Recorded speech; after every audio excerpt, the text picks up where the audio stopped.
তখন আমরা পুরীর জগন্নাথ মন্দিরের যে হাইট, সেই হাইট অনুযায়ী আমরা এটা করবো বলে ঠিক করি। আমি নিজে জায়গাগুলো ভিজিট করি, আমার সাথে গভর্নমেন্টের সব অফিসাররাও ছিল।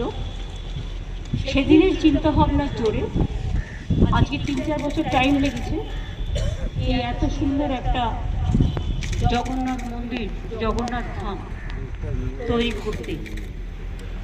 এবং পুরীর সাথে নিশ্চয়ই আমরা তুলনা করবো না, কারণ ওদেরটা ওদের মতো, আমাদেরটা আমাদের মতো। ওদেরটা রাজারা করেছেন দীর্ঘদিন আগে, আমাদেরটা আমরা সরকারের পক্ষ থেকে করছি। টোটাল টাকাটাই সরকার। জায়গাটা অনেক বেশি আছে, এখানে প্রায় 20 একর জমি আছে।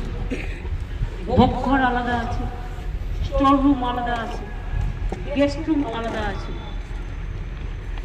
বিশ্রাম নেওয়ার জায়গা আলাদা আছে, পুজো দেওয়ার জন্য পুজোর ডালাঘর তৈরি হবে এবং সেলফ হেল্প গ্রুপের কিছু মেয়েকে লোকাল জিনিস বিক্রি করে দেওয়ার ব্যবস্থাও হবে, পাশে হবে, সেটা তৈরি হবে আস্তে আস্তে।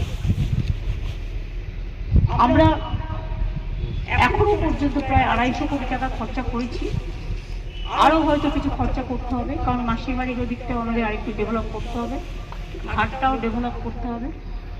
রথযাত্রা এবার থেকে শুরু হবে এখানে, এবং আমরা একটা ট্রাস্টি তৈরি করেছি চিফ সেক্রেটারির নেতৃত্বে।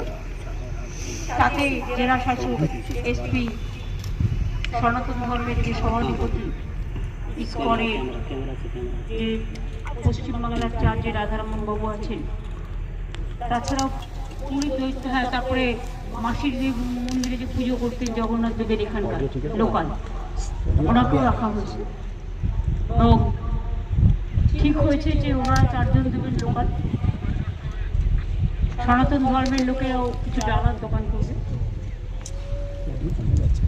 প্লাস আরও হবে। পুরীতে যখন খাজা পাওয়া যায়, এখানে বাংলার যে বিশিষ্টতা, গজা, ক্ষীরের গজা, গুজিয়া, কালীঘাটের প্যাড়ার মতো প্যাড়া, এই সবগুলো বিক্রি হয়। পুজো দেওয়ার জন্য যে অ্যারেঞ্জমেন্ট, তার জন্য অনেকগুলো ঘর তৈরি করে দেওয়া হবে।